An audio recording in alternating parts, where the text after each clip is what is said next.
Bienvenue et bonjour à tous dans votre programme de 15 minutes de grâce et de vérité. Tellement une joie de vous retrouver autour de la parole de Dieu avec le pasteur Roland Laos. Je vais commencer par faire un chant pour vous bénir. Oh quel grand Dieu nous servons, oh quel grand Dieu nous servons, oh quel grand Dieu nous servons, oh quel grand Dieu nous servons. Tapons des mains et louons-le, tapons des mains et louons-le, tapons des mains et louons-le. Oh quel grand Dieu nous servons. Oh what a mighty God we serve. Oh what a mighty God we serve. Oh what a mighty God we serve. Oh what a mighty God we serve. Oh what a mighty God we serve. Alléluia, tellement bon de louer le Seigneur. Nous allons maintenant accueillir notre frère Roland Laos. Bonjour à tous. Content d'être avec vous autour de la parole de Dieu encore. Et remercions aussi Joël pour ce moment de louange. Et nous allons continuer ce matin dans la série sur l'Église. Nous parlerons les faibles, c'est le choix de Dieu. Nous ne parlerons pas là des faibles dans la foi, car toujours nous allons encourager ceux qui sont les plus faibles dans la foi dans l'Église. Mais nous parlons des faibles comme un état de cœur. Et quelqu'un qui ne reconnaît pas son état de pauvreté spirituelle et qu'il a besoin de Dieu et de sa grâce dans sa vie tous les jours et à tout moment. Humble de cœur, qu'on dirait, comme Jésus mentionne dans Matthieu 5, verset 3, « Heureux les pauvres en esprit, car le royaume des cieux est à eux. » Ça nous rappelle aussi également le choix de Dieu quand il s'agissait de David.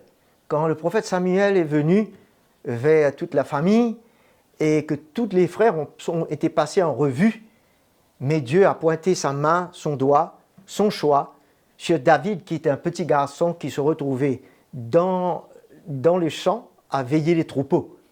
Comme quoi la pensée du Seigneur, ses voix, son regard est complètement différent de la nôtre. Et comment nous remercions le Seigneur pour son cœur, pour son choix, envers ceux qu'il a mis son regard sur, et nous remercions le Seigneur qu'il a mis son regard sur nous. Mais nous voulons l'honorer avec un cœur qui est faible. Dans 1 Corinthiens chapitre 1er, verset 26, Paul nous dit « Considérez, frères, comment vous avez été appelés. Il n'y a parmi vous ni beaucoup de sages selon la chair. » À prendre note. Ni beaucoup de puissants, également. Ni beaucoup de nobles. Alors, verset 28 nous dit que Dieu a choisi, 27 pardon, les choses folles du monde pour confondre les sages. Dieu a choisi ces choses faibles, les choses faibles pour confondre les forts. Et dans tous ces versets, si vous comptez combien de fois vous voyez le mot choisir, Dieu a choisi, Dieu a choisi. C'est le choix de Dieu. Et que nos cœurs puissent épouser ce même cœur. Dieu a choisi les choses viles du monde, celles qu'on méprise, celles qui ne sont pas. Je crois que ça parle fort pour réduire à rien celles qui sont. Alors si, en Christ aujourd'hui, nous pensons que nous sommes quelqu'un, il semblerait que nous ne sommes pas alignés à ce but, ce choix du Seigneur. Et nous avons besoin davantage d'une œuvre puissante de la croix dans nos cœurs, afin de nous briser. Le choix de Dieu sont les faibles, afin, le but, que nulle chair ne se glorifie devant Dieu. Et Dieu sait comment l'homme, de quoi est-il fait, comment il veut s'élever et se glorifier, mais c'est Jésus qui doit être glorifié. Dieu ne va pas élever aucun homme dans la chair. C'est Jésus-Christ seulement qui va élever au travers de la vie de quiconque. Et c'est tellement important à prendre conscience de ça et être clairement au courant du cœur du Seigneur. Alors, on parle d'un état de cœur humble qui laissera toute la place à Dieu pour agir. Une condition acceptable pour servir le Seigneur. Il n'y a pas d'autre condition.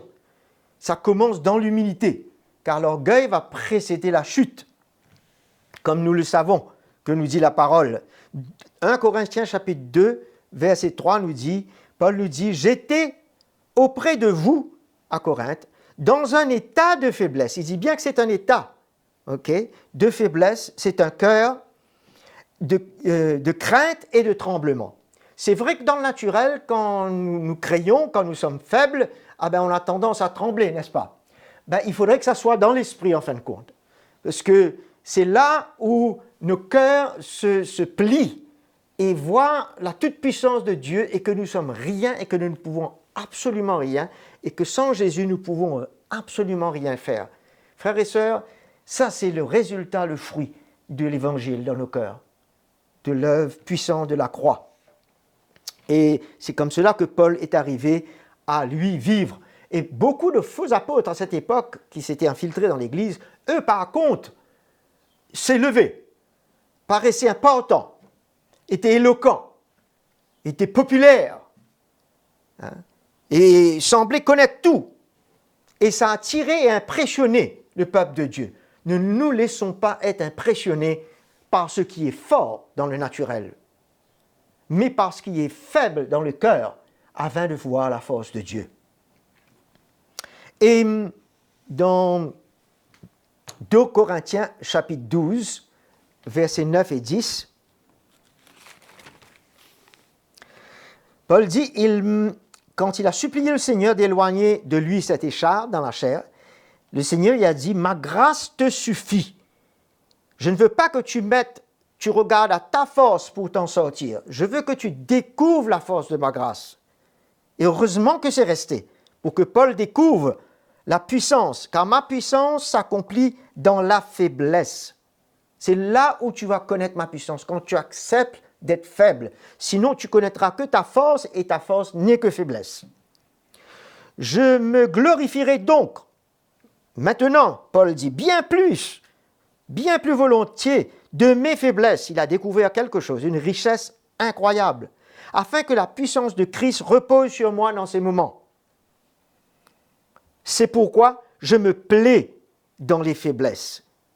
On n'entend pas beaucoup ce genre de paroles, car on voit qu'en parlant, souvent l'homme se plaît dans sa supposément force, mais il est toujours rien devant Dieu.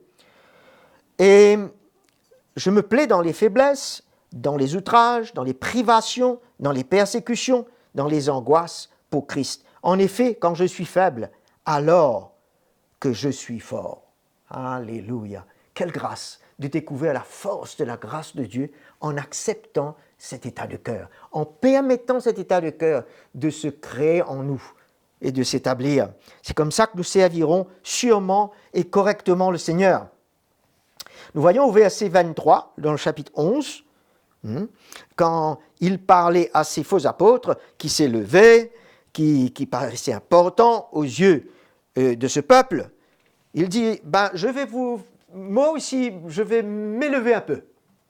Okay? Et en s'élevant, il a eu à parler de sa faiblesse. En se glorifiant, il s'est glorifié de ses faiblesses.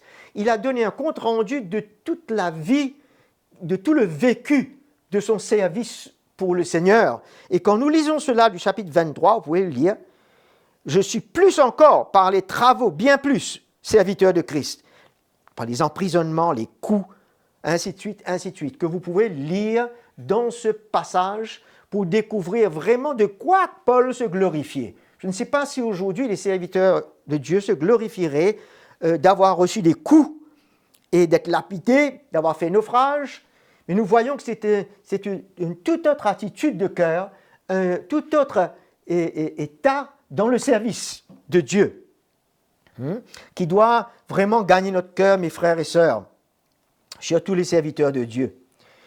Dans le verset 30, il dit « S'il faut se glorifier, c'est de ma faiblesse que je me glorifierai. » Alors, je crois que le message est clair. que Paul nous dit « comprenez une fois pour toutes ». Prenez conscience, quel est le choix de Dieu? Qu'est-ce que Dieu s'attend comme cœur pour lui et pour le servir? Et n'essayons pas de dépasser cette limite, d'aller au-delà, parce qu'on ira définitivement dans les œuvres de la chair. Ok? Alors, nous voyons que c'est un état, cet état de faiblesse de cœur que le Seigneur brise et emmène en nous. Nous pouvons lire dans 2 Corinthiens 13 également, le verset 4, « Car il a été crucifié, Jésus, en raison de sa faiblesse. Lui qui est grand, puissant, qui avait tout, sa gloire, sa puissance, qui a mis de côté tous ses attributs, il a paru faible. Mais aujourd'hui, il vit en raison de la puissance de Dieu qu'il a ressuscité. Nous aussi, Paul dit, en nous identifiant de la sorte, nous aussi nous sommes faibles en lui. Plutôt acceptons cette faiblesse. Prenons ce chemin qui nous emmènera à être faibles. Mais nous vivrons alors avec lui, pour vous, en raison de la puissance de Dieu. Alors nous voyons que sinon, il va exister, comme il est dit dans 1 Corinthiens chapitre 3, nous pouvons lire ensemble. 1 Corinthiens chapitre 3.